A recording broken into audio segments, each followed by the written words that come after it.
রাসূলুল্লাহ হাবিবাল্লাহ কেমন হবে ময়দানে মাশর। আল্লাহ নবী জানালেন হযরতে জিবরাইল আল্লাহ বলবে আমার জাহান্নামকে নিয়ে এসে আরশে পাশে বাঁধো। ৭০,০০০ জিনজিল দিয়ে আল্লাহর জাহান্নামকে বাঁধা হবে। এক একটা জিনজিলে ৭০,০০০ করে ফেরেশতা ধরে রাখবে। এই জিনজিল কিন্তু দুনিয়ার জিনজিল নয়, এটা আখিরাতের জিনজিল। এই জিনজিল কত আকৃতি কত বিশাল আল্লাহ ভালো জানে, কিন্তু এতটুকু উপলব্ধি করা যায় ৭০,০০০ জিনজিল দিয়ে বাঁধা হয়। এক একটা জিনজিলকে ৭০,০০০ ফেরেশতা ধরে রাখবে। তাহলে জিনজিলটা কত শক্তিশালী কত মোটা কত বড় এ থেকে একটা অনুভব করা যায়। যাক আমি যেটা বলতে চাইছি এই ৭০,০০০ জিনজিলে এক একটা জিনজিলে ৭০,০০০ করে ফেরেশতা থাকবে।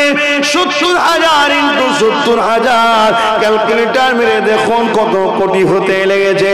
এইভাবে ফেরেশতারা জাহান্নামকে ধরে রাখবে, কিন্তু জাহান্নামকে ধরে রাখতে পারবে না। জাহান্নাম লম্বা লম্বা জিভ বার করে গুনাহগার করে ধরতে লাগবে। আগুনের কাছে যে দেখবে আগুনের শিখা বেরোয়, আগুনের জিভ বাহির হয়, আগুন দেখবেন দ্রুত কোনো জিনিস পেলে ধরতে যায়। ঠিক তেমনি জাহান্নাম লম্বা লম্বা জিভ বার করে গুনাহগার করে ধরতে যাবে। এ যুবক ওই দিন কি হবে তোমার আমার দশা? ওই দিন বাপ ছেলে হবে না, ছেলে বাপের হবে না, মা মেয়ের হবে না, মেয়ে মায়ের হবে না। ওই দিন স্বামী স্ত্রী হবে না, স্ত্রী স্বামীর হবে না, কেউ কারো হবে না। কিন্তু দুনিয়া জমিন থেকে তোমাকে যখন কবরে দিয়ে আসবে সবাই তো তোমায় ভুলে যাবে, কিন্তু তোমার মাথার গোড়ায় গায়েব থেকে একটা যুবক ছেলে এসে দাঁড়িয়ে যাবে হঠাৎ করে। তুমি তাকে দুনিয়ায় কখনো দেখোনি, ওই যুবককে দেখে তুমি অবাক হয়ে যাবে। এ আল্লাহ পাকের সৃষ্টি আপনি কে কখনো দেখেনি। ওই যুবক তোমাকে সালাম কালাম করার পরে ওই যুবক দেখবে যখন ফেরেশতা ঢুকতে লেগেছে, ওই যুবক মাথার গোড়ায় দাঁড়িয়ে গিয়ে বলবে এ আল্লাহ পাকের সওয়ালকারী ফেরেশতা, এই বান্দা দুনিয়ায় আমাকে বড় ভালোবেসেছে, বর্ষার সময় আমাকে পেয়ার করেছে, একা ছাড়া ছাড়া বাজ পড়ছিল, তথাপি আমার কথা ভুলে যায়নি, আমাকে ভালোবেসেছে। কিন্তু বান্দা বান্দি মুর্দা অবাক হয়ে দেখবে কে কে নাকি আমি ভালোবেসেছি, দুনিয়ার জমিনে কখনো থেকে দেখিনি। এ আল্লাহর ফেরেশতা রে, শীতের সময় তো আমাকে ভুলে যায়নি, বিমারের সময় তো আমাকে ভুলে যায়নি, অভাবের দিনও আমাকে ভুলে যায়নি। ওই সময় ফেরেশতাকে বলবে আমি একে ভালোবাসি, একে কবর থেকে নিয়ে জান্নাত পর্যন্ত পাহারা দেব, জান্নাতে ঢুকানো পর্যন্ত এর সাথ আমি ছাড়ব না।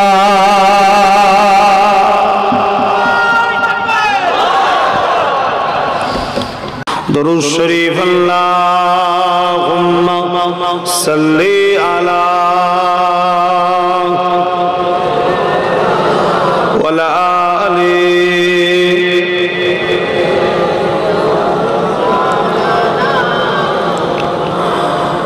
हाल दिल किसको सुनाए,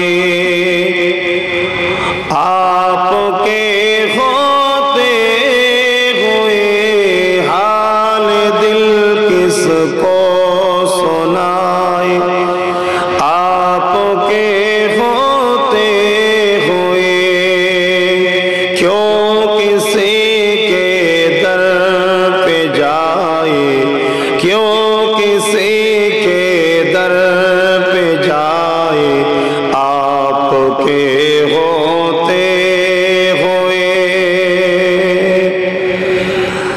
अपना जीना अपना मरना अब तेरी चौखट पे है, अपना जीना अपना मरना अब तेरी चौखट पे है, हम कहाँ सरकार जाए,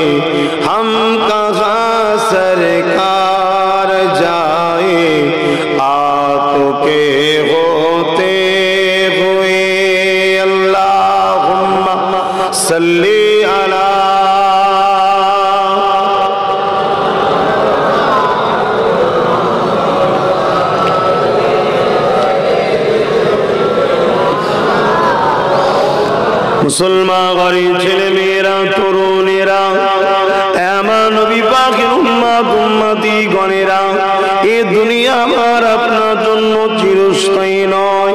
আল্লাহকে ভয় করুন, নবী পাকের সুন্নতে জীবন করুন। আল্লাহ পাককে যারা ভয় করে আমার আল্লাহ তাদেরকে কি নিয়ামত দেয় শুনে রেখে দেন। কেননা আল্লাহকে যারা ভয় করে তারা একমাত্র নাফরমানি থেকে দূরে থাকতে পারে। আল্লাহর ভয় অন্তর থেকে বেরিয়ে গেলে দুনিয়ার ভয় তখন অন্তরে ঢুকে যায়। এই দুনিয়ার অন্যায়কে দেখার পরও তার বিরোধী করতে সাহস হয় না। দুনিয়ার বুকে খারাপ দেখার পরও ওই খারাপ থেকে দূরে থাকার মতো সাহস হয় না। এই যুবকেরা যাদের হৃদয়ে আল্লাহর ভয় রয়েছে তাদের জন্য কি নিয়ামত আল্লাহ রেখেছে শোনেন। সূরা রহমানের মধ্যে আল্লাহ জানিয়ে দিচ্ছে, ওয়ালিমান খাফা মাকাম রাব্বিহি জান্নাতান, যারা আমি আল্লাহ আমাকে ভয় করে আমি আল্লাহ তাদের জন্য দুটো জান্নাত রেখেছি। আরো জোরে বলুন সুবহান।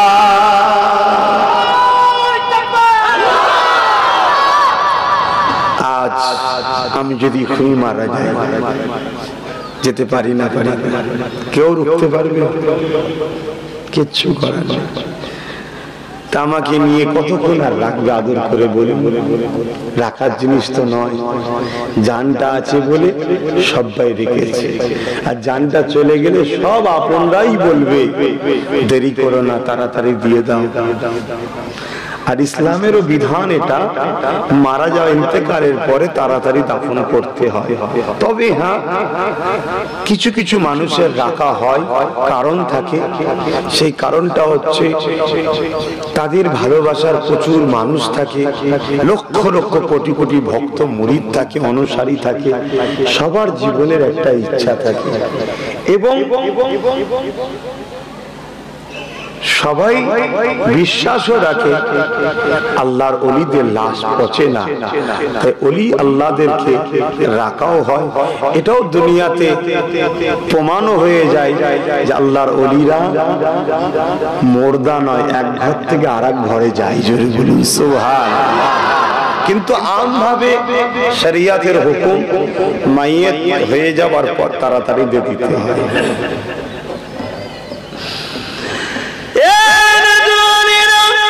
যখন তোমাকে আমাকে কবরের জমিনে শুইয়ে দেবে, ওই কবরের জমিনে তোমার আমার সাথে কিন্তু কেউ থাকবে না, কেউ তোমার আমার সাথে যাবে না, কেউ তোমার আমার পাশে কবরে এক মুহূর্তের জন্য, এক ঘন্টার জন্য থাকবে না। 40টা কদম ফিরে আসতে না আসতে ওই কবরের জমিনে আল্লাহর ফেরেশতা চলে আসবে, ওই বান্দাকে রূহ দেওয়া হবে, আবার বান্দা উঠে বসবে। এই ঠোলটার কোনো দাম নাই, এর মধ্যে যে রূহটা রয়েছে এই রূহটা হলো হাকিকাতে আসল জিনিস, ওইটা বেরিয়ে চলে যাবে। কবরে দেওয়ার পরে আবার রূহটা ফিরে আসবে, তাকে উঠানো হবে, উঠিয়ে তিনাকে জিজ্ঞাসা করা হবে, মান রব্বুকা, তোমার রবকে, মা দীনুকা, তোমার দিনকে, মান নবিয়ুকা, তোমার নবীকে। মুখস্থ করে গেলে উত্তর দেওয়া যায় না, ঈমান ছাড়া উত্তর দেওয়া যাবে না। মান রব্বুকা, রব্বি আল্লাহ। দ্বিতীয় কোনো প্রশ্ন তার প্রয়োজন নাই, কেননা যে তার আল্লাহকে চিনে গেছে আবার দ্বিতীয় প্রশ্ন করার কি দরকার আছে? না রয়েছে আল্লাহ, তাই তো করতে বলেছে। মান রব্বুকা, রব্বি আল্লাহ। অর্থাৎ আল্লাহ মানার গায়রুল্লাহকে মানার মধ্যে প্রথম ফারাক হয়ে গেল। যারা আল্লাহকে মানে তাদেরকে একদিকে বেছে নেওয়া হলো, গায়রুল্লাহ গুলো বাদ হয়ে গেল। দ্বিতীয় নম্বর জিজ্ঞাসা করা হবে, মা দীনুকা, তোমার দিন কি?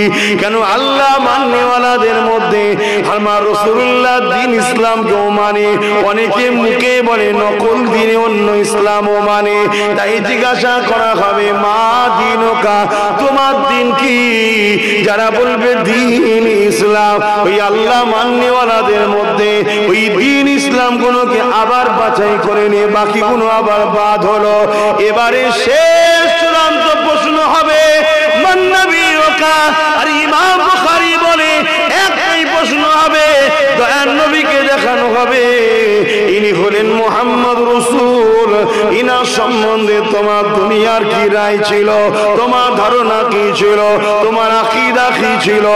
এ মাওলানা সাহেব, তুমি যখন দুনিয়ায় ওয়াজ করতে এই নবী নিয়ে মানুষকে কি বুঝাতে, কি শোনাতে, এই ইমাম সাহেব যখন মসজিদে খুতবায় দাঁড়াতে, যখন তুমি খিতাব করতে, এই রাসূল নিয়ে তোমার ধারণা মানুষকে কি শিক্ষা দিতে, এক কথায় ওই নবী পাকে দিয়ে কঠিন প্রশ্নটা হবে। ওইখানে যে বলতে পারবে আমার রাসূলুল্লাহর বিষয়ে সঠিক উত্তর, আল্লাহ পাক সঙ্গে সঙ্গে জানিয়ে দেবে, ফেরেশতারে সাদ্দাকটা আমার বান্দা সত্য বলেছে, জান্নাত থেকে একটা সুড়ঙ্গ করে দেওয়া হবে, বান্দা ওই জান্নাতি হাওয়ায় আরামের ঘুমাতে থাকবে। আরো জোরে বলুন সুবহান।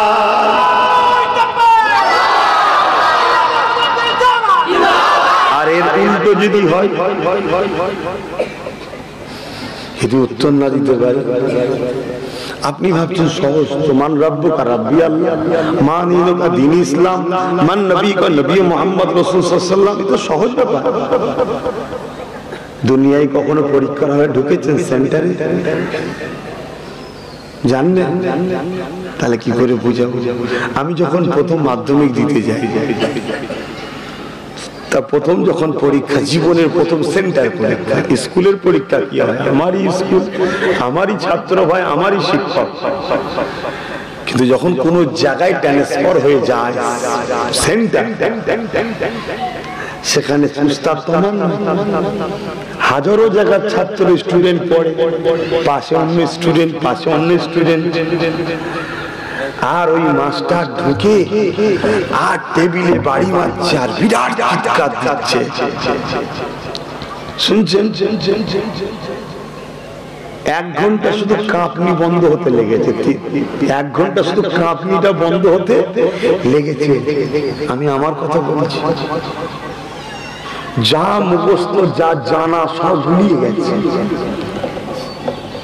আমি কি বুঝাতে চাইছি, যদি একটা মানুষকে দেখে তার ক্ষমতা নেই আমার কিছু করতে পারে, আচ্ছা না, তার একটা হুঙ্কারে টেবিল ছোঁয়াতে যদি পরীক্ষার সেন্টারে গিয়ে সব মুখস্থ ভুলিয়ে যায়, 1 ঘন্টা পর আস্তে আস্তে এবারে শরীর নিস্তেজ হচ্ছে, মানুষকে বুঝতে পারছি। এটা সবার জিন্দেগিতেই হয়, যারা গেছে প্রথম জীবনের সেন্টার পরীক্ষার কথা। দ্বিতীয়টাই হয় না, দ্বিতীয়ত পেকে গেছি, তখন জেনে গেছি সব ভণ্ডমে, কিচ্ছু ব্যাপার নাই, এসব ভণ্ডমে এমনি হাঁকাত দেয়, কথা বুঝে আসছে। কিন্তু প্রথমবার জীবন, এটা আশ্চর্যের বিষয়। তারপরে আস্তে আস্তে যখন মনে পড়ছে, লেখা শুরু হচ্ছে, লিখছে, যার যেমন পড়াশোনা সে সেমন ভাবে লিখবে। কিন্তু আমি যেটা বুঝাতে চাইছি, একটা মানুষ দেখে আর একটা মানুষ হয়ে দুনিয়ার একটা পরীক্ষার হলে সেখানে ফেল করলে পরের বছরে আবার চান্স, এমন কিছু ব্যাপারও নয় যে ধরে বাপ মা জাহান্নামে ভরে দেবে, এমনও ব্যাপার নয়। হয় না, যারা পৃথিবীতে রেকর্ড করেছে তারা জিন্দেগিতে অনেকবার ফেলও করেছে। এই যে এপিজে আব্দুল কালাম, আমাদের মিসাইল ম্যান, ওনারও জিন্দেগিতে ইতিহাস পড়বেন, কথা বুঝে আসছে। আরো অনেক বড় বড় সায়েন্টিস্টরা, তারা কিন্তু রেজাল্ট খুব ভালো তারা করে না, কিন্তু তারা আউট গেনের দিকে আরো মাথা মারত।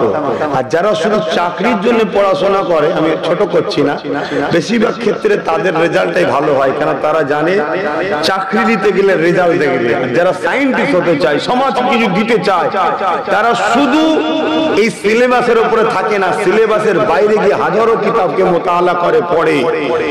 তাই তাদের রেজাল্ট যে খুব ভালো হওয়ার এমন ব্যাপার হয় না। আবার অনেক ছাত্র আছে রেজাল্টও ভালো হয়েছে, সমাজকে অনেক কিছু দিয়েছে, অস্বীকার করছি না, কিন্তু গড় তুলনা বলছি, যা ওদিকে বলছি না, আমি বুঝাতে যেটা চাইছি। তাহলে ফারিস্তা দেখে তখন যদি এসে বলে, আর যেমন রূহ হবে তেমন ফারিস্তাও হবে, যেমন রূহ হবে তেমন আল্লাহর ওলি যখন ঢুকবে তার কাছে ফারিস্তা আসবে, নুরানি চেহারায় সুন্দর আকৃতি পুরুষ নিয়ে আসবে। আর বদমাইশ, জালিম, অত্যাচারী, মাতাল, সারাবি, বেনামাজি অনেক অন্যায় করে বেড়াচ্ছে, তার কাছে কিভাবে আসবে না? শুধু বিভৎস চেহারা নিয়ে এসে বলে মান রব্বুকা, ব্যাস খেয়াল থাকবে। তাহলে কিসে উত্তর দেওয়া যায় ভাই? বলুন। ঈমান, ঈমান, ঈমান, ঈমান ঠিক করুন। ঈমান মুহাম্মদ রাসূলের প্রেম ভালোবাসার নাম, জোরে বলুন সুবহানাল্লাহ। আর ওই কবরে আমার রাসূল আসবে, কবরে আমার রাসূলুল্লাহ আসবে। অনেক এমন ওলিদের কবর হয়েছে ইতিহাসের পাওয়া গেছে, কাশফুল কবর বলে, তেনার মুরিদরা কাশ করেছে, খলিফারা কাশ করেছে, করে দেখেছে যে দয়ার নবী কবরে এসেছে, ফেরেশতার সঙ্গে কথা বলে, যাও এটা আমার গোলাম ছিল, জোরে বলুন সুবহানাল্লাহ। এরকম অনেক ওয়াকিয়া আছে, তবে এটা ওলিয়া উলিয়াদের জীবনী। ফেরেশতা কিন্তু আসবে, কিন্তু জবাব নেবে না, তাদের সম্মানার্থে, জোরে বলুন সুবহানাল্লাহ। সে মানুষ হওয়া অনেক কঠিন ব্যাপার, কমসে কম এতটুকু তো হতে হবে যেন জবাবের উত্তরটা দিতে পারি, প্রশ্নের উত্তরটা, জবাবটা দিতে পারি। আর ওটা দিতে গেলে রাসূলের প্রেম তো লাগবে। আখিরাতের প্রথম মঞ্জিল হলো কবর। কবর থেকে যদি কেউ পাস হয়ে যায়, মনে রাখবে বাকি জায়গাগুলো বড় সহজ হয়ে যাবে, কারণ এটা প্রথম বর্ডার, প্রথম ঘাঁটি। জীবনে প্রথম সেন্টারে গেলে যেমন আপনি বড় পরিশান হন, বড় চিন্তিত, বড় ঘাবড়ে যান, আখিরাতের প্রথম ঘাঁটি, প্রথম সেন্টার হলো কবর। এই কবরে যদি কেউ ভালোভাবে পাস হয়ে যায়, বাকি জায়গাগুলো আর মন মানসিকতাও যেমন সহজ হয়ে যায়। আর যে কবরের জবাবটা ঠিক দিয়ে দেয়, আল্লাহ নবী জানিয়ে দিলেন বাকি জায়গাগুলো আমার আল্লাহ তাদের জন্য আহসান, সহজ করে দেয়।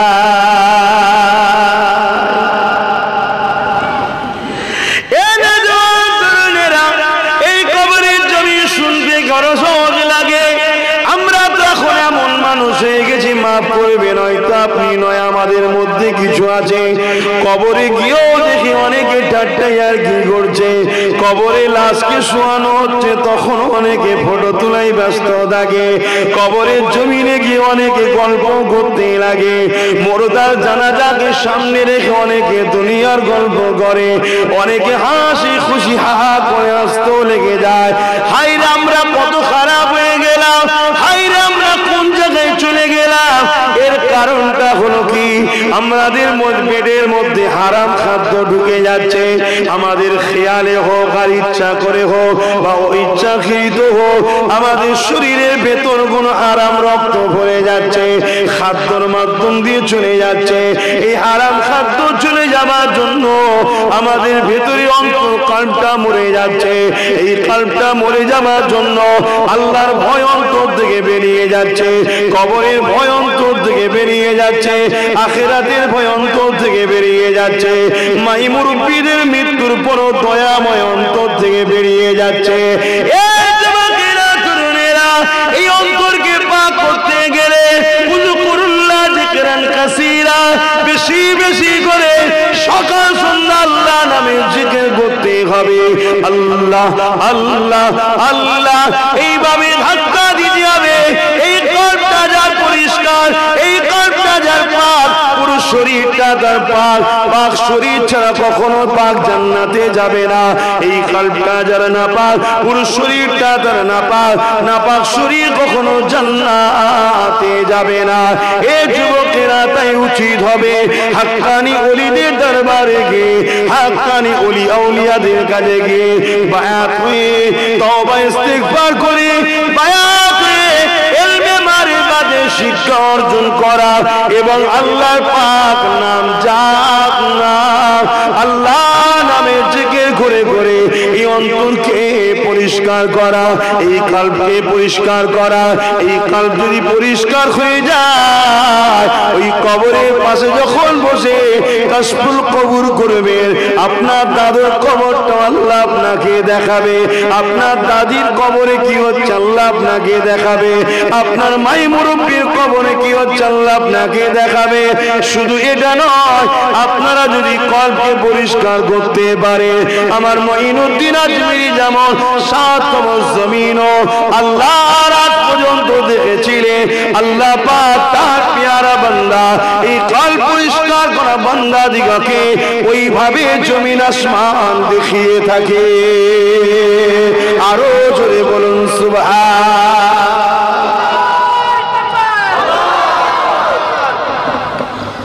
এই অন্তর আজকে আমাদের খারাপ হয়ে যাচ্ছে, এই অন্তরকে পরিষ্কার করতে হবে। এইটা পরিষ্কার করার ওই মেডিসিন একটাই, এটা অন্য কোনো জিনিস দিয়ে ধোবার জিনিস নয়। আল্লাহর নামের জিকির, কলেমার জিকির এবং হালাল খাদ্য খেতে হবে। আমাদের খাদ্যে গড়বড় হয়ে যাচ্ছে। হয়তো আপনি জানেন না, সবাই যে ইচ্ছা করে খায় সেটাও তো বলবো না, হয়তো আপনি জানেন না, আপনার অইচ্ছাকৃত আপনার শরীরে হয়তো অসতর্কেও হারাম খাদ্য ঢুকে যাচ্ছে। এই জন্য খাবার গুলোকে একটু দেখুন যে আমি কি খাচ্ছি, কি পয়সায় খাচ্ছি, কার বাড়িতে খাচ্ছি, তার কি আছে, এগুলো দেখুন। যেমন আজকে তো পণ ছাড়া বিবাহ হয় না, পণ ছাড়া আজকাল বিবাহ হয় না। এই পণের টাকা তো হারাম, ইয়া কি চলে? তাহলে ওই পয়সায় যদি খাওয়া হয় তাহলে তো শরীরে হারাম খাদ্য ঢুকছে। আর হারাম খাদ্যকে আবার বিসমিল্লাহ বলে খেলে আরো জটিল ব্যাপার, ঈমান চলে যাবে, আরো জটিল ব্যাপার। আর বিসমিল্লাহ বলে যে খাবারটা খাওয়া হয় না, ওই খাবারের তাহলে আপনার সঙ্গে ইবলিস শয়তান খায়, অর্থাৎ ইবলিসের এটো আপনি খান। এটো বলেন না ঝুটো বলেন? এটো বলেন না? যাই হোক, এটো হোক ঝুটো ঝুটো খায়। তাহলে বলুন, যে ইবলিসের লালা খেয়ে ফেলবে, ইবলিসের ঝুটো বা এটা খেয়ে ফেলবে, তার তাসির কি ইবলিসের মতো হবে না? তাহলে বিসমিল্লাহ এই জন্য বলে খেতে হবে। দ্বিতীয় নম্বর কথা, যদি মনে করেন যে হারাম জিনিস তো বিসমিল্লাহ বলে খেলে ঈমান চলে যাবে, তাহলে আমার বিসমিল্লাহ বলা দরকার নেই, তাহলে ইবলিস ঝুটো করে দিচ্ছে। আর যদি বিসমিল্লাহ বলে খান তাও তো সবচেয়ে ভালো হারাম খাদ্য খাবো না। 15-16 বছরের জিন্দেগি চলে বাবা, আল্লাহর কাছে সবর কর, সবর। আমরা ইসলামের মূল স্তম্ভ 5টা আমরা জানি, কলেমা, নামাজ, রোজা, হজ, জাকাত। না, জাকাত, হজ। জাকাত না দিয়ে হজ করতে যাই নাকি? জাকাত আগে, তারপরে হজ। গরিবের হক না দিয়ে হজ করলে হজ হয়? জাকাতটা আগে, তারপরে হলো হজ।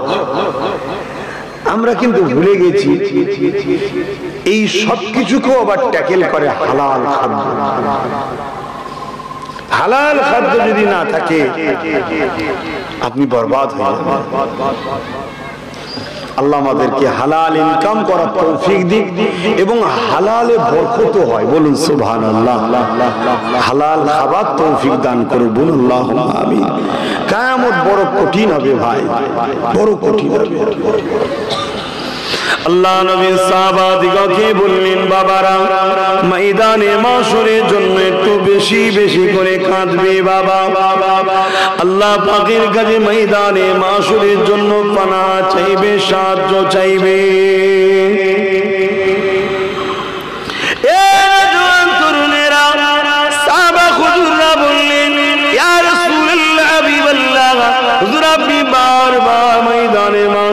কথা বলে, ইয়া রাসূলুল্লাহ, হাবিবাল্লাহ, কেমন হবে ময়দানে মাশর? আল্লাহ নবী জানালেন, হযরতে জিবরাইলকে আল্লাহ বলবে, আমার জাহান্নামকে নিয়ে এসে আরশে পাশে বাঁধো। 70,000 জিনজিল দিয়ে আল্লাহর জাহান্নামকে বাঁধা হবে। এক একটা জিনজিলে 70,000 করে ফেরেশতা ধরে রাখবে। এই জিনজিল কিন্তু দুনিয়ার জিনজিল নয়, এটা আখিরাতের জিনজিল। এই জিনজিল কত আকৃতি, কত বিশাল আল্লাহ ভালো জানে, কিন্তু এতটুকু উপলব্ধি করা করা যায়, 70,000 জিঞ্জিল দিয়ে বাঁধা হয়। এক একটা জিঞ্জিলকে 70,000 ফারিস্তা ধরে রাখবে। তাহলে জিঞ্জিলটা কত শক্তিশালী, কত মোটা, কত বড়, এ থেকে একটা অনুভব করা যায়।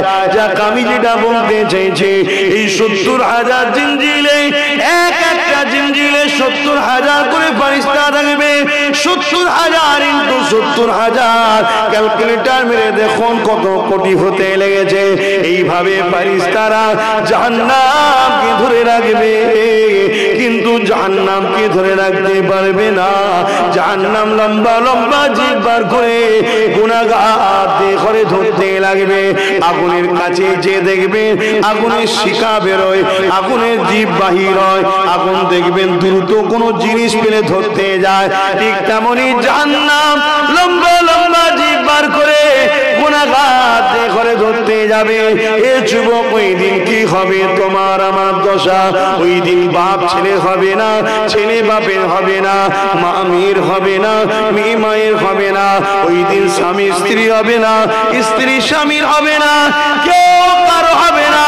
কিন্তু দুনিয়া জমিন থেকে তোমাকে যখন কবরে দিয়ে আসবে, সবাই তো তোমায় ভুলে যাবে, কিন্তু তোমার মাথার গোড়ায় গায়েব থেকে একটা যুবক ছেলে এসে দাঁড়িয়ে যাবে হঠাৎ করে। তুমি তাকে দুনিয়ায় কখনো দেখোনি, ওই যুবককে দেখে তুমি অবাক হয়ে যাবে। এ আল্লাহ পাকের সৃষ্টি, আপনি কে কখনো দেখেনি?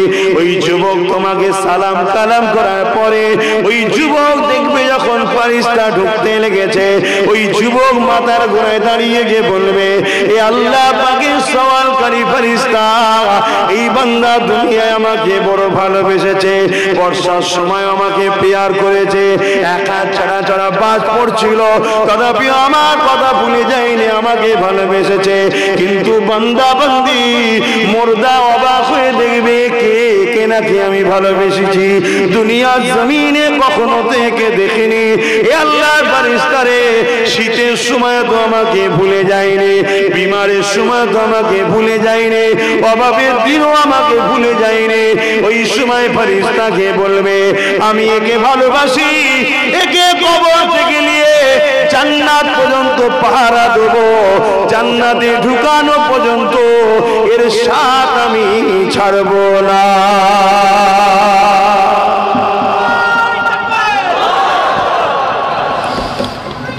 কে এটা? বাপের বড় ছেলে নাকি? ও তো জমি জায়গা ভাগ করাতে ব্যস্ত। কি হয় না, শুধু কবরটা দিয়ে আসতে বাকি। এইটা আমার ঘর, এটা আমার ঘর, এ বলছে এই জায়গা আমার, ও বলছে এই জায়গা আমার। কে বাপের তরঙ্গ তালা মারছে, কে বাক্স সরাচ্ছে, সমাজে হয় না। এগুলো দেখে তাহলে কি ছেলেকে ফেলে দেবে না? ওটাও তোমার হারাম। ছেলে পুলেকে মানুষ করতেই হবে। কেন? ছেলে পুলে আপনার, কিন্তু আপনার সন্তান যতটা না আপনার, তার থেকে বেশি এটা আল্লাহর সৃষ্টি, আল্লাহর এটা, আল্লাহ আপনাকে দিয়েছে। একে লালন পালন করে বড় করে আল্লাহর পাগল, নবীর পাগল করে দেবেন, আল্লাহ এর নাজরানা আপনাকে জান্নাত দেবে। জোরে বলুন সুবহানাল্লাহ। শুধু পেটে খাইয়ে দিয়ে বড় করে দেওয়ার কাজ নয় এটা, একে মানুষের মতো মানুষ বানাতে হবে।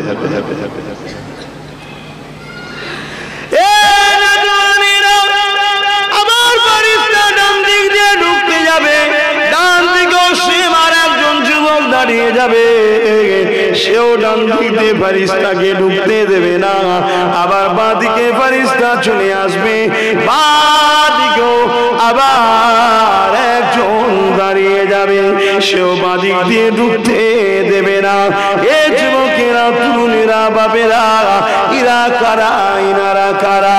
আবার পায়ের দিক দিয়ে ফারিস্তা ঢুকতে যাবে, দেখবে ওই দিকেও একটা সুন্দর যুবক দাঁড়িয়ে গেছে, ফারিস্তাকে ঢুকতে দেবে না, ফারিস্তা ফিরে চলে যাবে। এই চারজনকে, এই চারজন কোন দুনিয়ার সন্তান নয়। এই চারজনের মধ্যে মাথার গোড়ায় যিনি ছিলেন, উনি হলেন আল্লাহ পাকের 5 ওয়াক্ত ফরজ নামাজ। এই দুনিয়ায় শীতের সময় তো আরামের বিছানা ছেড়ে দিয়ে পানিতে উজু করে মুসাল্লা বিছিয়ে সূরা ফাতিহা পড়েছে, সূরা মিলিয়েছে, রুকু দিয়েছে, সুবহান রাব্বিল আযীম তাসবিহ বলেছে, কিয়াম করেছে, আবার সিজদায় গেছে, সুবহান রাব্বিল আলা বলেছে। আমার আল্লাহ ওয়াদা করেছে ফেরেশতারা আমাকে সিজদায় পড়ে সুবহান রাব্বিল আলা বলে, আমি আল্লাহ সব থেকে বড় পাক পবিত্র বলে, অথচ এত গুনাহ করে রয়েছে। যারা আমার পবিত্রতার গুণগান গায়, আমি আল্লাহ তাদেরকে পবিত্র বানিয়ে দিলাম। ওই নামাজ তুমি বর্ষা হোক, পানি হোক, ঝড় হোক, কোন বাহানাতে তুমি ইচ্ছা করে কাজা করনি, ওই নামাজকে প্রিয়ার করেছো, ভালোবেসেছো। আমার আল্লাহ কবরের জমিনে তোমার নামাজের আমল নেকিকে পুরুষের সুরাত দিয়ে তোমার মাথার গোড়ায় দাঁড় করিয়ে দেবে, যে কিনা তোমার জন্য ফেরেশতাকে কবরে ঢুকতে না দে এবং তোমাকে পাহারা দিয়ে দিয়ে পুরুষরাত পার করিয়ে আল্লাহর জান্নাতে নিয়ে যাবে। আরো জোরে বলুন সুবহান।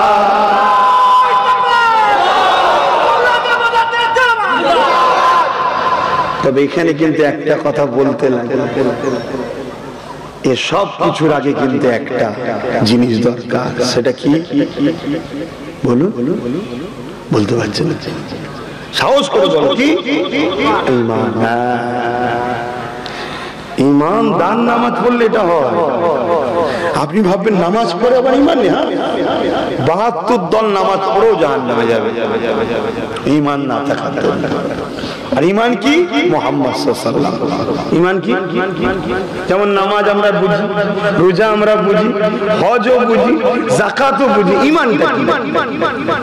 ঈমান হলো দিল থেকে মুহাম্মদ সাল্লাল্লাহু আলাইহি ওয়াসাল্লামকে আদব করা, প্রিয়ার করা, ভালোবেসে গাঁট সম্পর্ক বেঁধে নেওয়া। জোরে বলুন সুবহানাল্লাহ। এই রকম ব্যক্তি যদি নামাজ পড়ে, তার নামাজকে আল্লাহ এইভাবে সুন্দর করে যুবক আকৃতি দিয়ে তার মাথার ঘোড়ায় দাঁড় করিয়ে দেয়। ডান দিকে 1 মাস রোজা সামনে আসছে,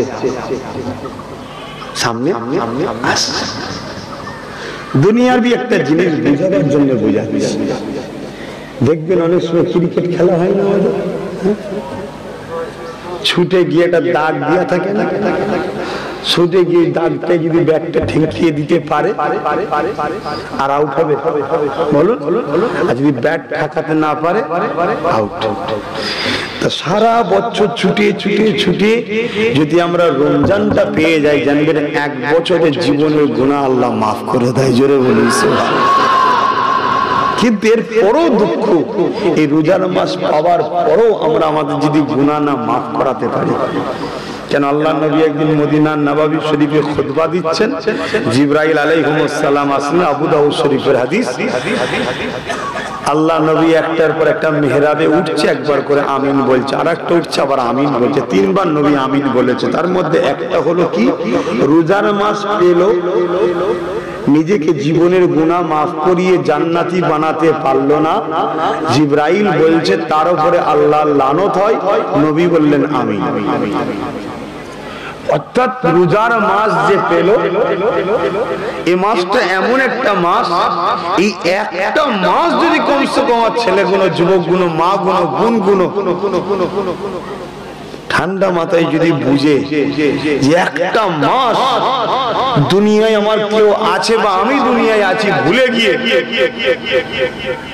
পুরো আল্লাহ রাসূলের জন্য যদি লাগিয়ে দিতে পারে, এই মাসের এত বরকত, জীবনের সমস্ত গুনাহ আল্লাহ মাফ করিয়ে বেগুনাহ বানিয়ে দেয়। জোরে বলুন সুবহানাল্লাহ। কিন্তু দুঃখের সাথে বলতে হয়, আমার ঘরে জন ছেলে হয়তো আবদার করেন, বিশেষ করে শহর এলাকার মানুষের রোজা একটু কম রাখে, ওদের গ্যাস একটু বেশি হয়।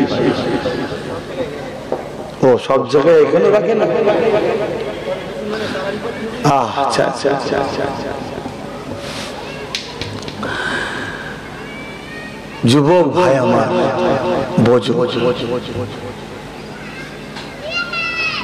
আজকে পৃথিবীর দিকে তাকাও, অনেকে পানি পর্যন্ত পাচ্ছে না, জানো, অনেক দেশে খাবারও পাচ্ছে না, পানি এত অভাব দেখা দিচ্ছে, খরা, মাসকে মাস কোনো পানি নেই, খাবার নেই, কিছু নেই। মানুষ মানুষকে খিদার চোটে বেড়ে ফেলতে মানুষের গোশত খাচ্ছে। আমি গল্প বলছি, সোশ্যাল মিডিয়া ওয়েবসাইটে যাও, দেখো সাউথ আফ্রিকা কোনো দেশগুলোতে দেখো কি হচ্ছে। জ্যান্ত মানুষকে সগুন ছুঁড়ে ছুঁড়ে খাচ্ছে, জ্যান্ত আছে, মানে এত কমজোর দুর্বল হয়ে গেছে। আল্লাহ 11টা মাস খাওয়াচ্ছে, রোজার মাসে তারা বেশি খাওয়ায় আল্লাহ। যত গরিবই হোক সারা বছর যা খায় রোজার মাঝে তার বাড়িতে ডবল আসে না, আসে না বল? একটা মাস রোজা রাখবে, ফজরের সেহরির সময় আজান দিবার আগে খাওয়া বন্ধ, আর মাগরিবের আজানের সাথে সাথে আল্লাহর নাম নিয়ে খাওয়া শুরু। কিন্তু দুঃখের বিষয়, হযরত আবু হুরায়রা হুজুর থেকে একটা হাদিস রায়াত আছে, আমার পুরো হাদিসটা স্মরণ করছে রে। ওয়াসুলসিলাতি শায়াতিন, শয়তানকে জিনজিল দিয়ে রোজার মাসে বাঁধা থাকে। রোজার মাসে শয়তানকে পর্যন্ত আল্লাহ ছাড়েন, বেঁধে রাখে জিনজিল দিয়ে, যাতে করে আমার বান্দা বান্দাকে ধোঁকা না দিয়ে থাকে। এরপরও দেখেছি অন্য মাসের থেকে রোজার মাসে বেশি মানুষ ঝগড়া করে, বেশি মানুষ চিটিংবাজি করে। 100 টাকার ফলকে 200 টাকা করে দেয়, 200 টাকাকে 400 টাকা করে দেয়। অথচ আরব দুনিয়া কোন ইসলামিক কান্ট্রি কোন 11 মাস ইনকাম করে আর 1 মাস 50% এর বেশি দান করে দেয়। কেন? রোজার মাসে 70 গুণের অধিক সওয়াব দানে বেশি হয়। জোরে বলুন সুবহানাল্লাহ। এত লোককে খাওয়ায়, এত দান করে, এত দেয়, কিন্তু আমাদের মধ্যে এমন খসলত ঢুকে গেছে, রোজার মাসটাই যেন আমাদের এত ইনকাম করতে হবে, 12-11 মাস যেন বাকি চালিয়ে দিতে পারি। শোনেন, আল্লাহ একটা ছোট্ট বিমার দেবে, আপনার সব ইনকাম শেষ হয়ে যাবে। আল্লাহ পারে না, ভরসা আল্লাহর উপর রাখেন, পয়সার উপরে নয়। প্রয়োজন আছে জানি, কিন্তু তা বলে চিটিংবাজি করে নয়, লোককে ঠকিয়ে নয়। আপনার কাছে দুটো খদ্দের এসেছে, একজন গাড়ি চেপে আর একজন পায়ে হেঁটে। পায়ে হেঁটে যে লোকটা এসছে, আপনি বুঝতে পারছেন যে লোকটা গরিব মানুষ, আপনাকে বলছে ভাই দুটো আপেল দাও, দুটো নেবু দাও ভাই। তার কাছে আপনি সমান দাম নিচ্ছেন। যে গাড়ি চেপে এসেছে তার কাছে যেটা 200 টাকা নিচ্ছেন, ঠিক আছে, 400 নিলেও দিতে পারে। কমসে কম এই গরিবটাকে দুটো আপেলের জায়গায় আপনি একটু বেশি করে দিতে পারেন। জানি আপনিও গরিব, আপনি তো ব্যবসা করছেন, দেন। হতে পারে এটা একটা আল্লাহর পরীক্ষা, আপনার কাছে একটা গরিব পার্টি আল্লাহ দেখছে রোজার মাসে। হায় হায় আমি আব্বাস সিদ্দিকী, আমার বাড়িতে রোজার মাস আল্লাহ কত খাওয়ায়, কিন্তু এই জমানা, এই জমিনে এত গরিব আছে, সেহরিতে বাচ্চাগুলো পর্যন্ত শাক ভর্তা করে খায়, ইফতারিতে চিনি মুড়ি শরবত করে খায়, আর কিছু নাই।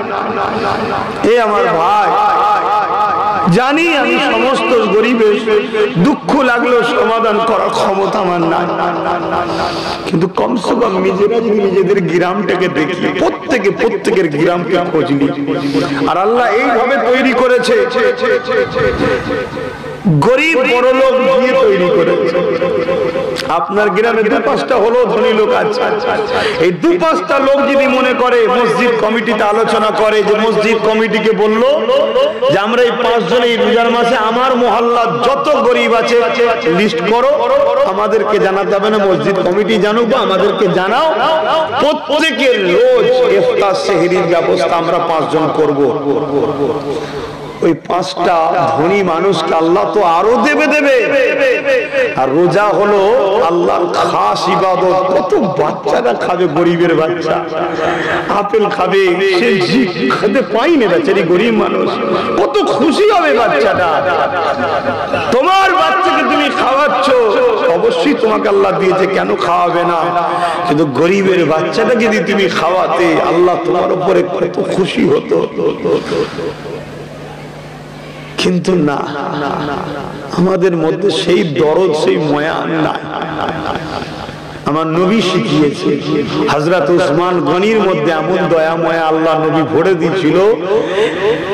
একদিন মদিনাতে খরা দেখা দিয়েছিল, এক সময় একটু বলি এই কথাটা, একবার খরা দেখা দিয়েছিল, ভাই ইসরায়েল সব এসে গেছে তো খুব পেরেশান, এইটা রেডি করা ওটা রেডি করা, লক্ষ লক্ষ আমার ভালোবাসার বাপ যায়, ভাইয়েরা যায়, তাদের মেহমানদারি দরকার। তোমার একটা ইসালসা করতে গিয়ে, একটা জলসা করতে গিয়ে তোমাদের 1 মাস সময় লেগে যায়, কি গো কমিটির ছেলেরা।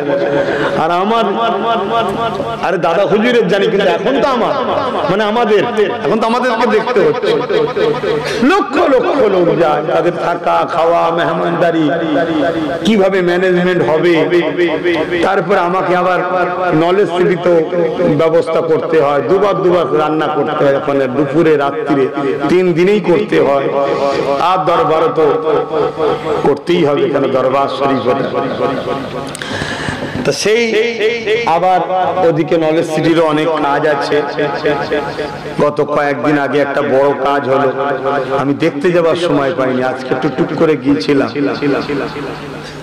তাই যেতে আসতে করতে এখানে আধ ঘন্টা লাগলো। তারপরে আপনাদের সেই রাস্তার বলে কি হবে, একই অবস্থা। সবাই যদি খেয়েই নিল তো রাস্তা হবে কি করে? কথা বুঝে আসছে? তবে এই যে গরিবের বা এই যে রাস্তা টাকা, এগুলো যদি কেউ লুটিয়ে পুটিয়ে খায়, এটা হারাম খাওয়া হবে। এই হারাম থেকে আমাদেরকে বাঁচতে হবে। কথা বুঝে আসছে? আমি ওদের দুশ্মনির জন্য বলছি না, যদি খেয়ে থাকি হারাম খাওয়া হবে। আর যদি ওদেরকে না দেয়, ওপর থেকেই যদি গায়েব হয়ে যায়, তাহলে তারা হারাম খেয়েছে বা ছেলেরা খায়। কথা মাথায় ঢুকছে না? কিন্তু রাস্তাঘাট হচ্ছে মানুষের উন্নতির সবচেয়ে প্রথম জিনিস হচ্ছে রাস্তা। তোমার যদি রাস্তা ঠিক না থাকে, তোমার গ্রামে যখন আত্মীয়তা করতে কেউ ঢুকবে এই রাস্তায়, নিয়ে কেউ নিয়ে যাবে না ছেলেদের না মেয়েদের, ওই কোথা দিচ্ছিস রে, কি রাস্তা? আমার কথা কি খারাপ লিখছে?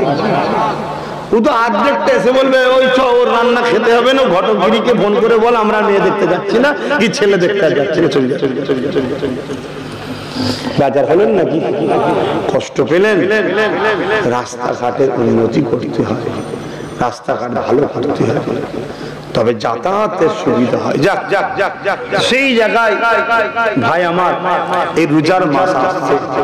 রোজা হলো আল্লাহর খাস ইবাদত। as-sawmu li wa ana azzi biyadiya, রোজা হলো আল্লাহর খাস ইবাদত। রোজাদারদের জন্য আল্লাহ দুটো স্পেশাল পুরস্কার রেখেছে। লিস-সাইমি ফারহাতানি ফারহাতুন ইনদাল ইফতার ওয়া ফারহাতুন লিকা রাব্বি। রোজাদারদের দোয়া আল্লাহ কবুল করে, আর রোজাদার দিওয়াকে আল্লাহ দিদার দেবে। জোরে বলুন সুবহানাল্লাহ। রোজাদারের একটা তো গুরুত্ব আছে। তো যাক, একটু সংক্ষেপ সময় এলাম, আমি কি কথাটা বলতে গিয়ে চলে গেলাম জানি, হযরত উসমান গনি হুজুরের কথাটা একটু বলে দিই। দান করলে কমে না বাড়ে, দান করলে কমে না বাড়ে, আলহামদুলিল্লাহ বাড়ে, আলহামদুলিল্লাহ বাড়ে। পকেটে 1000 টাকা আছে, 500 টাকা দান করেন, আপনার মাথায় ঢুকছে 500 কমে গেছে, না বুকা। অন্য দিক দিয়ে আল্লাহ 5, 10, 50, 5,000 টাকা তোমার ছিল না, ওটা আল্লাহ দানের জন্য আবার দেবে। জোরে বলুন সুবহানাল্লাহ। তার জ্বলন্ত প্রমাণ আব্বাস সিদ্দিকী নিজে, আমি নিজে তার উপভোগ করছি, তার মজা আমি নিজে লিখছি। শুধু দুনিয়ায় লিখছি না, আমার আখেরাতেও সব ব্যাংকে জমা আছে। ব্যাংকটা কেন বললাম, সহজে বোঝেন আপনারা, আখেরাতেও জমা আছে, আবার দুনিয়াতেও লিখছি। ফায়দা দু জায়গাতে ফায়দা, এর চেয়ে বড় ফায়দা দ্বিতীয় কোনো ব্যবসা নেই, দান করার মতো ব্যবসা। 700 গুণ পর্যন্ত বরকত দেয় আল্লাহ। জোরে বলুন সুবহানাল্লাহ। 70 নয়, 70 থেকে 700 গুণ পর্যন্ত বরকত দেয়। জোরে বলুন সুবহানাল্লাহ।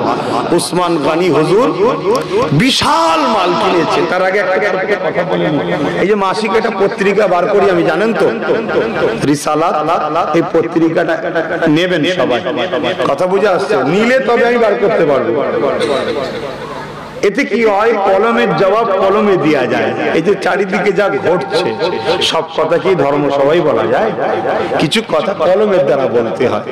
অনেক আমার ইসলাম নিয়ে, নবী নিয়ে, কোরআন নিয়ে নানান রকম মিথ্যা মিথ্যা বলে না, বলে না, তাদের জবাব কত মাইকে দেবেন, কলমে দিতে হয়। কথা বুঝে আসছে? কলমের জবাব কলমে।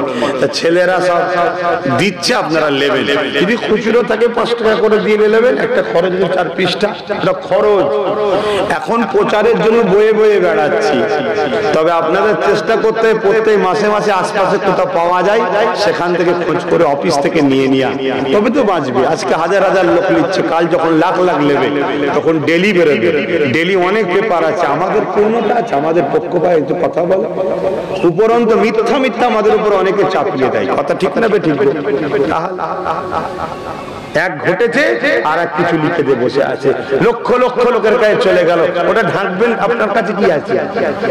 ওটা যে ঢাকবেন পাল্টা আপনার কাছে কি আছে? হাতিয়ার। আমি চেষ্টা করছি, ছেলেরা দিচ্ছে, নিয়ে এলেন। আর যদি খুচরো না থাকে 2টো করে নেবেন, 10 টাকা দিয়ে আর একটা কাউকে গিফট করে দেবেন। তো যা হযরত উসমান গনি হুজুর, তিনি বিশাল একটা ময়দানে, উনি বড় ব্যবসায়ী ছিলেন, ইন্টারন্যাশনাল ধনী ছিলেন। বিশাল এক ময়দানে অনেক খাবার, মানুষের নিত্য প্রয়োজনীয় জিনিসপত্র জড়ো করেছে। আর তারপরে খরা দেখা দিয়েছে। তা যুগে যুগে ইহুদি বলে একটা সম্প্রদায় আছে, এরা বড় চালাক। এরা বলতে লাগছে যে এদেরও ব্যবসায়ী আছে, যে খরা তো দেখা দিচ্ছে মদিনায়, চলো উসমান গনির মালটাকে আমরা বেশি দামে কিনে নিই। তাহলে যখন ফুল খরা শুরু হবে আমরা আরো বেশি দামে বিক্রি করব মুসলমানদের ঘরে। কথা মাথায় ঢুকছে না? তো উসমান গনির কাছে এসেছে, এসে বলছে তোমার যা মাল আছে আমাদেরকে বিক্রি করবে, আমরা 10% লাভ দেবো। ধরুন 100 টাকার মাল আছে, 110 টাকা দেবো। শুনছেন? উসমান গনি বললেন না, দেবো না। তখন তারা বলছে 20% দেবো, 120 টাকা দেবো। বলছে না। 30%, বলছে না। ডবল 200 টাকা দেবো, 100% লাভ। না। 300 টাকা দেবো, 2 ডবল। বলছে না। তখন তারা রেগে যেয়ে বলছে, আরে এত দাম দিয়ে তোমার মাল কেউ কিনবে?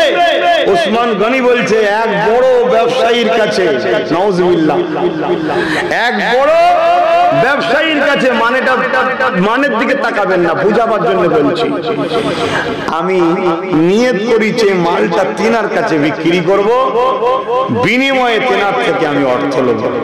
ইহুদিরা বলতে লেগেছে, যদি তুমি 200 টাকা লাভ দেবো বলেছে, বেশি যদি না হয়ে কমে যদি দাও তাহলে জানবো আমরা ইহুদি বলে দেওনি, তাহলে তোমার সঙ্গে ঝগড়া হবে। উসমান গনি বললে, কাল তুমি মদিনার নবাবিতে আসবে ফজর নামাজ বাদ, ওখানে মাল বিক্রি করা হবে, চলে আসবে। মানে কিছু কিছু কথা আছে না, একটু বুঝাতে গেলেও ভাষা খুঁজতে হয়, ভাষা খুঁজতে হয়। কেন কিছু কিছু কথা সব ভাষা ইউজ করা যায় না। তো পরের দিন ইহুদি ব্যবসায়ীগুলো এসে হাজির, নামাজ হয়ে গেছে, আল্লাহর নবী দাঁড়িয়ে গেলেন, হযরত উসমান গনি দাঁড়িয়ে গেলেন, হুজুর রাসূলুল্লাহকে সালাম দিয়ে বলছেন, হুজুর মদিনায় তো খরা দেখা দিয়েছে, আমি অমুক এলাকায় মাল জড়ো করেছি, অমুক এলাকায় বিশাল মাল জড়ো করেছি হুজুর, ওই মালের দাম আমার ইহুদি ভাইয়েরা তারা আমাদেরকে দাম দিয়েছে, 100 টাকার মাল 200 টাকা আরো বেশি দেবে, 300 টাকায় কিনবে বলছে। হুজুর বলছেন, তাহলে কি তুমি দিওনি কেন? হুজুর আমি এর থেকে বেশি লাভ পেয়েছি, এর থেকে বেশি লাভ পেয়েছি, তাই এই মাল আমি ওনাদেরকে এই জন্য দিইনি। হুজুর আপনি এলান করে দেন, মদিনার যার যা প্রয়োজন, অমুক এলাকায় মাল রয়েছে, যার যা প্রয়োজন ওজন সব যেন ফ্রিতে নিয়ে যায়। কেন ও মাল আমি আমার আল্লাহর কাছে বিক্রি করে দিয়েছি। জোরে বলুন সুবহানাল্লাহ, আরো জোরে বলুন সুবহানাল্লাহ। ওটা ফি সাবিলিল্লাহ হয়ে গেছে, অতি আল্লাহর হয়ে গেছে। যার যা খুশি নিয়ে যাক, কেন আল্লাহর কাছে আমি 700 গুণ ডবলে দিয়েছি। জোরে বলুন সুবহানাল্লাহ। আল্লাহ নবী মুচকি হাসলেন আর বললেন, এই সাহাবারা, আমার উসমান বড় ব্যবসা করতে শিখেছে। জোরে বলুন সুবহানাল্লাহ, আরো জোরে বলুন সুবহানাল্লাহ। দান কত বড় জিনিস, কিন্তু আমরা তো কঞ্জুস হয়ে যাই। শুধু গাঁট দিতে পারলে ভালো, গাঁট থাক না, থাক না। আরে দম ফুরিয়ে গেলে সব রয়ে যাবে। তোমার ছেলে যে নামাজি মুসল্লি আল্লাহওয়ালা হবে কোনো গ্যারান্টি আছে? তোমার ছেলে যে ওই টাকা মসজিদ মাদ্রাসায় তোমার জন্য চলখানি সব রেসানি মিলাদ এতিম গরিব দুঃখী দেবে কোনো ঠিক আছে? তা বলে ছেলেকে গরিব ভিখারি করে দেওয়ার দান করবে, এটাও ঠিক নয়। কেন সব থেকে উত্তম হলো নিজের স্ত্রী বাচ্চা মা বাপের পিছনে খরচ করলে সব থেকে বেশি নেকি পাওয়া যায়। জোরে বলুন সুবহানাল্লাহ। তাদের পিছনেও করতে হবে, কিন্তু পাশাপাশি গরিবকে দেন, গরিবকে খরচ করেন, এতিমদের পিছনে দেন। এই রোজার মাসে কত এতিমখানা আছে।